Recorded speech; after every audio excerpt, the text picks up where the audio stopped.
The reality is that there are a lot of assumptions made by the average and even savvy consumer in regards to what is in our skincare.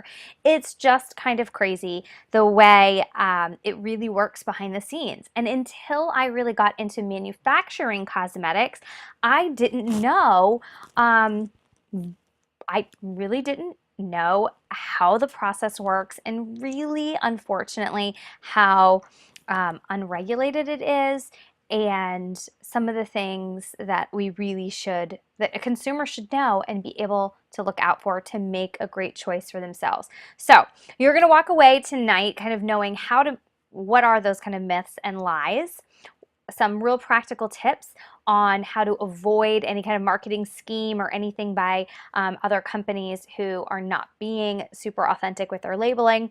And then also, hopefully, this tool, you're going to fill this out, you're going to print it, you're going to put it in with your spray tan Bible, your binder, and practice communicating ingredient knowledge and manufacturing knowledge to your clients. And really what that does is it establishes you as a professional. I feel sometimes like a video recording, just a record over and over when I say that, but most people underestimate the importance of being able to communicate your professionalism, your knowledge of your industry to your consumer, even if they're not in the beauty industry. If you're using the right terminology and you're able to explain things and break it down, they're like, okay, this person's educated, they're mindful of certain things that I didn't even know to be aware of, I trust this person. And that's what it's really about. You want to have that knowledge, you want to be able to give them something in return, and you want to earn their trust. And those are the kind of clients that aren't going to leave to go to just the next person or to something cheap, because you've educated them and taught them the importance of what is going on their skin. So we're going to get right into it. On page 2 of your worksheet, we talk a little bit about Bronsberry standards and practices. I don't think that I've done a very good job of explaining to you how we manufacture, why we do what we do, and how we do it. So hopefully I'll shoot some videos. I think you guys, people have said it would be fun for you to see how we're actually making the tanning solution and making the lotions and things. It actually is fun, sometimes stressful, but let's just kind of break it down and all of us get a good understanding of our processes and what we do. So we manufacture here in the United States, in Virginia. We create our own formulas and they are exclusive to us. So nobody else has our formula. They're created with care and consideration. I personally go through each and every ingredient and I look up, does it have known allergens? There's a lot of ingredients, including preservatives and stabilizers, that actually have wheat in them. And because so many people are gluten intolerant, we actually don't use any product that contains wheat, so that we're as allergen free as possible. Now you'll notice that our labels don't say allergen free. Those kind of claims like that do need to have scientific testing done, and usually that is something that the USDA gets involved in, and that really is beyond the cosmetic stuff. So that's not our wheelhouse. What we do is we just take care and consideration into choosing each ingredient, and we weigh it against efficacy. So is it going to be effective? Because we want a superior product. We don't want to choose something that is considered natural or organic if it doesn't actually work as well. So we actually want a superior product, as well as having the fewest amount of ingredients, the least amount of chemicals possible. The reality is we don't want clients to even notice a difference other than they look and feel great. It's not something I know personally, like I've used some different variations of natural deodorants, and I'm like, well, I mean, it's a natural deodorant, so I'm gonna take the good with the bad. We don't ever want somebody to walk away from a Bronzeberry product going, well, it's made with natural ingredients, and so I'm gonna take the good with the bad. We want them to say, wow, this is a great tan. Wow, this smells really great. This is superior. And then on top of that, whoa, look at these amazing ingredients. So we take care and consideration into each and every ingredient, where it's sourced, so we don't get any ingredients from China. We look at everything from where it's coming from. We make in small batches. That's important because we're not mass producing, so we don't have to use super strong preservative chemicals. We use natural preservatives that have a shelf life of about a year when it's unopened. So we're going to peel back this onion of organic and natural and get into this a little bit. In manufacturing of cosmetics, there's very little oversight and regulations. They actually leave it up to the companies themselves to self-regulate, to say, no, that's not good, or yes, this is bad. It's kind of crazy. I mean, think about your average high schooler, sophomore. If you were saying, hey, just grade yourself in calculus and, oh, you got an A? Surprise, surprise. I mean, that's kind of how ridiculous it is. This kind of self-regulation makes no sense. So we actually set the bar even higher for ourselves than what the US requires. We follow and adopt Europe's manufacturing processes and regulations for choosing ingredients to add another layer of excellence really to what we're offering to our clients. And Europe is much stricter in terms of what they allow in their products to go on the consumer. All right.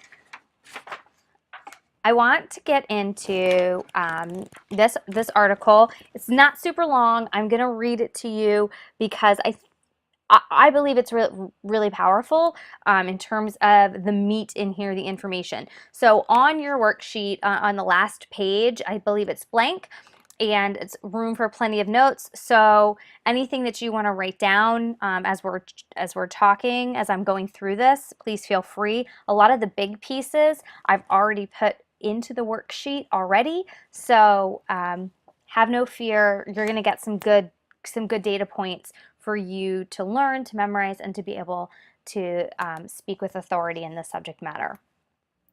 So I just called myself right out, right away. I'm guilty of being a hypocrite because for much of my life I was really naive, and I thought that what I ate and what I put on my skin had zero impact on my overall health, especially in my 20s. It came to a screeching halt when my father was battling cancer and our family was searching for a holistic as well as traditional medicine for help. And as I searched, I learned more about this connection between what we put on our bodies and how our bodies respond to all of those influences. So even our creams, our toothpaste, everything is an influence in our body. And we need to be mindful about what we're doing. So not just eating, but what you're putting on your skin. Your skin's the largest organ in your body, and you're absorbing all of that. So I thought that if I could just spend more money on something that said it was organic and natural, that was actually going to be better for me, and I could just avoid the painstaking process of research. I didn't want to look up the ingredients and figure out, is this good for me, is this not good for me? It was laziness. I didn't want to do that. So I thought, oh great, that's organic, that's natural, yep, throw it in the basket, let's go. I'll just spend a little bit of extra money. This is my get out of jail free card. But what I learned about the personal care industry really shocked me.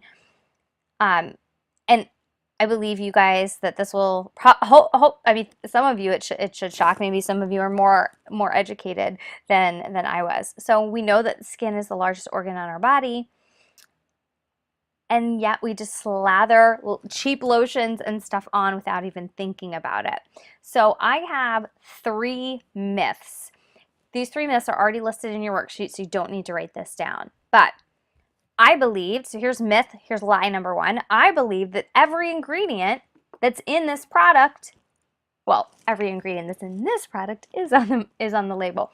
But I believe that any ingredient that I purchased in the store, any product I purchased in the store, that every ingredient was going to be listed on the label. I also believe that if it was organic or natural, that that's been verified and tested somewhere.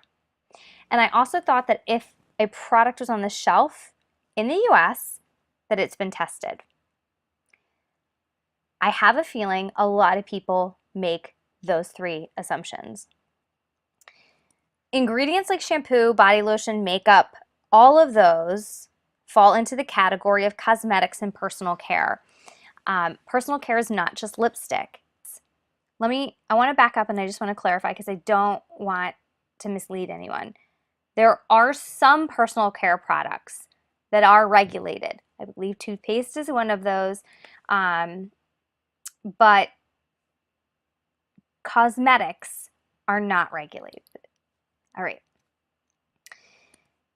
And spray tanning, sunless tanning, your lotions, your creams, all of those fall into cosmetic personal care and it's unregulated. There are very few regulated items like toothpaste and mouthwash most likely are regulated.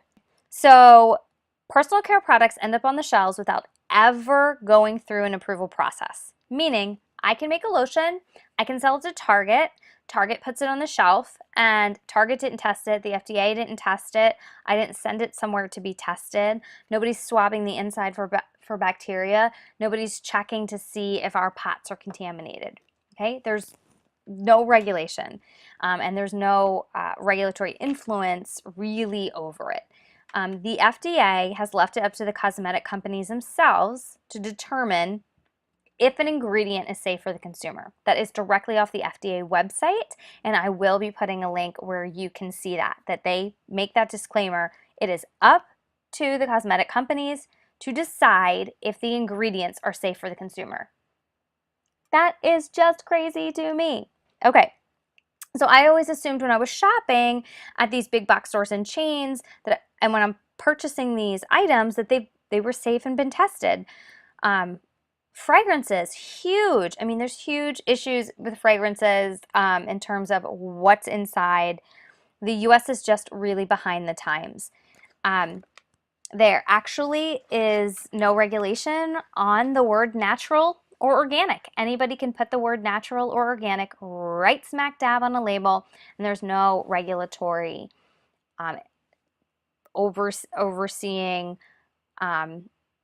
agency for cosmetics. So this is kind of shocking. In Europe, they have banned over 1,300 ingredients, saying no, these ingredients are not safe for consumers. You may not put these in personal care products.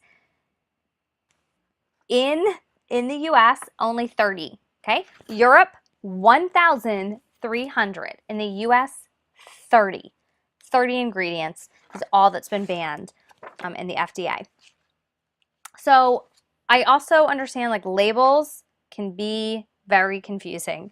And even if we were to read these labels, we don't always know the ingredient names. We don't always know. That doesn't give us a clear indication of whether something's good or bad or potentially harmful for us. So, for example, okay, and I'm probably going to botch the way you say this, okay? But, for example, how are we supposed to know that cetearyl olivate is derived from olive oil, but cedarith olivate is actually something entirely different. So there is 2 letters that are different at the end of the first part of that, and it actually is a completely different chemical. It is used for completely different purposes in cosmetics, and one is harmful and one is natural. So as a consumer, how would you possibly know that? How would I know that when I'm buying lotion? It's really, really difficult, but don't lose hope. Don't worry. This isn't doom and gloom. Okay. So I mentioned briefly about fragrances. Well, tucked neatly inside a lot of fragrances are lots of chemicals like those derived from petroleum. All right, so we do have some things that can be done right now. I would say one of the biggest, most valuable tools is going to be Google, right? Find brand partners you can trust, look on Google. And I always say if something has less than 15 ingredients, that's something I can more look through and probably evaluate the majority of them. And then if there's one or two things that I have a question on, great. I'm gonna be able to look those up on Google. But just because something has a lot of ingredients does not mean that those are bad for you. Um, it could just be that it's chock full of lots of herbal essence or essential oils. So, or healthy oils. I mean, you don't know if you don't look. So start looking, start educating yourself. Okay. I want to get to our workbook. I want you guys to start to be able to fill this stuff out. I want you to turn to page, I think it's page 3. It should look kind of like this. Boop. Page 3 of your worksheet. I just want to talk to you a little bit about the definition of organic, relating to or derived from living matter.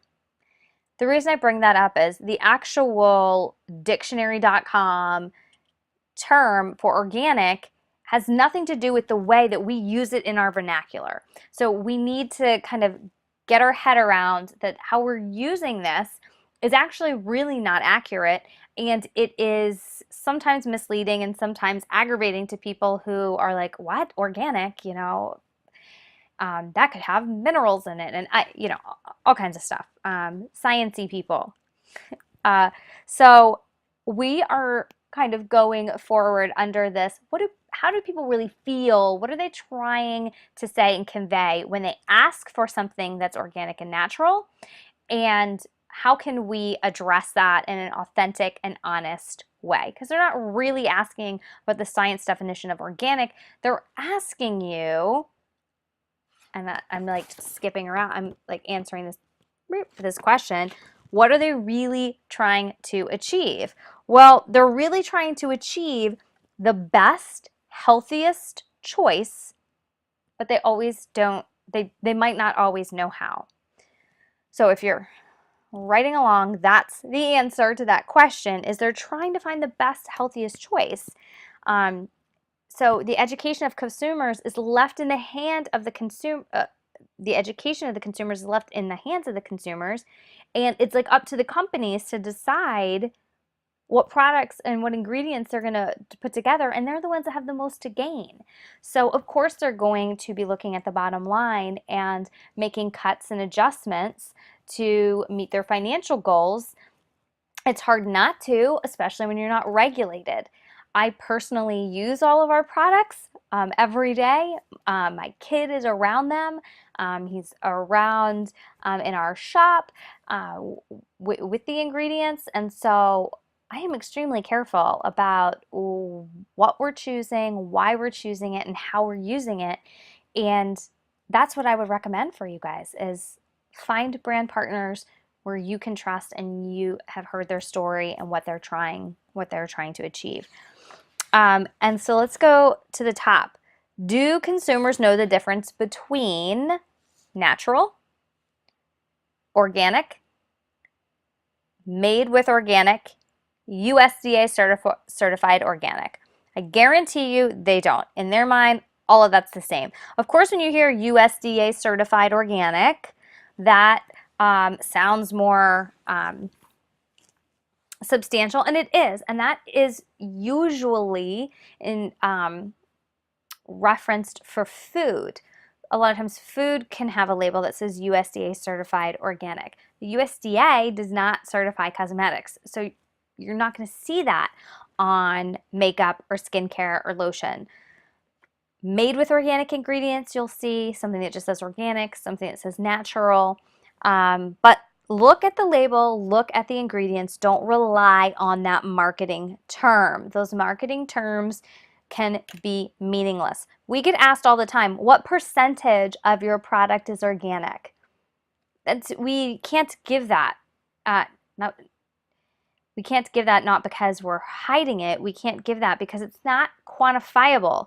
Anybody that says 100% is not telling the truth, and they've never had that tested. If you're going to make a claim like that, then you do need to have some testing done by a third party.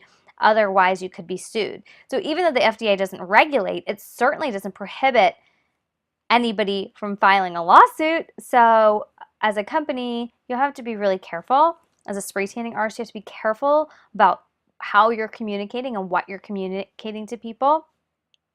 We talk all the time, like on our website and our blog posts and everything, about how our products are made with certified organic ingredients when possible, and we do our very best to keep it as clean as possible. So read the label. The ingredients are listed on every single item in your shop. Every item. Click on it. The ingredients are right there. We're not hiding anything, and they are all on our label, even though they're not required to be. All right, so let's go to the next page in your worksheet. What people don't know. Okay, so again, this is a fill in the blank. What people don't know about manufacturing in the U.S. The first bullet point is the FDA. So write that in. FDA makes suggestions, but does not actually regulate the cosmetic industry. The second bullet point, testing. There are zero required test or trials before a product goes to the market. Third bullet point, labels can contain outdated information and it's legal to use them. My example is wheat. So for example, if I had made a large quantity batch of balm and I decided that I was going to change the ingredient, that one of the ingredients was out of stock, or we wanted to switch out the preservative, or and I want to use a wheat-based preservative or an emulsifier that had some wheat in it. I could change that and still slap the old label on it, and that's perfectly legal, and ship it to Target or Sephora and sell it on the shelves, and there's nothing wrong with that. And I don't even have to put all the ingredients on the label. When it's under a certain percentage, under a certain amount, then you don't even have to list it. And if it's mixed in with something else, like a fragrance, you don't have to list it. So a lot of times companies have all kinds of preservatives and all kinds of things that they basically make with their fragrance and then add it to their product and then say, fragrance. Okay. So that goes to our next bullet point of hidden ingredients. Not all ingredients are on the labels, ladies. So just keep that in mind, that if you've had a bad reaction to something and you're looking at the label and there's nothing in it that you're allergic to or you've ever had a reaction to, chances are that somebody made some kind of a change, or there could have been a contamination. Obviously, if you're taking a new medication or there's hormones, there's lots that goes into it, but don't think that you're crazy. I know that we've had, and I've talked to people before who have used something over and over again, and then they buy a new bottle and all of a sudden they're completely broken out, and it's like, what's going on? Why am I having hives? And an ingredient swap. So, all right, we talked about how many banned chemicals there are. There are only 30 banned chemicals in the U.S. Who's doing it best? Europe. They've banned over 1,300. And that also brings us to REACH. What is REACH? REACH is a regulation of the European Union adopted to improve the protection of human health and the environment from the risks that can be posed by chemicals while enhancing the competitiveness of the EU chemicals industry. REACH stands for Registration, Evaluation, Authorization, and Restriction of Chemicals. And so they also will certify certain ingredients as REACH certified. A lot of our active ingredients we purchase. So for example, in our face cream, the active ingredient, the anti-wrinkle, we purchase from a European company who all of their ingredients, the only ingredients that they carry, are REACH approved. So it's an extra regulatory body that we follow their guidelines. And so what's interesting is that maybe in and of itself, there are some ingredients that aren't considered organic, but could be REACH approved and are far more healthy and regulated than something that just has the word organic in it that's never been tested or regulated. So keep that in mind. All right, so what do we do, right? It seems still confusing. It seems convoluted the way companies can get away with a lot of things. And so at the bottom of your sheet, right here, it talks about some things that you can do right now. The number one thing, read ingredients and labels, not just the marketing claims. Find brands that you trust, in which you can have faith, and don't break the bank. It's not about buying the most expensive thing. For you leaving today's webinar, I would love for you guys to start to think about how are you going to put together, a paragraph or two of a way that you can communicate to your clients why our products are different or why you value them, what do you love about them, and we gave you just like a little sample of a few of the ingredients that we use in multiple products and what they do for the skin. And so we'll continue to educate you guys on individual products and talk to you about the benefits of each of the ingredients that we've chosen.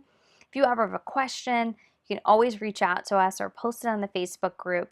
I will be posting the article that I wrote for the magazine on our blog tomorrow. And so if you go to our website and you go to the search bar at the bottom and type in ingredients, just like it's listed there, then that article will pull up in the search results for you, and you could print that, you could share that. But it's really about communicating to your clients that you care, that you're looking at these things, and that you're working with a company that cares and is looking at these things. We want you to know how much that we care about you, we care about your families, and that is one of the reasons that we do put so much care and effort into the ingredients, is because you are the ones who are exposed to it more than anybody else. A lot of companies will look at the end consumer and say, oh, well, it doesn't matter because they're only going to be using tanning lotion, once a week or something like that. And the reality is we are like bathing in it and living in it and breathing it. And so we always want to make sure that everything that we're giving you is something that we would use on ourselves and be exposing our families to. So I hope that you guys have a wonderful night. Thanks for joining in, and can't wait to see you again soon.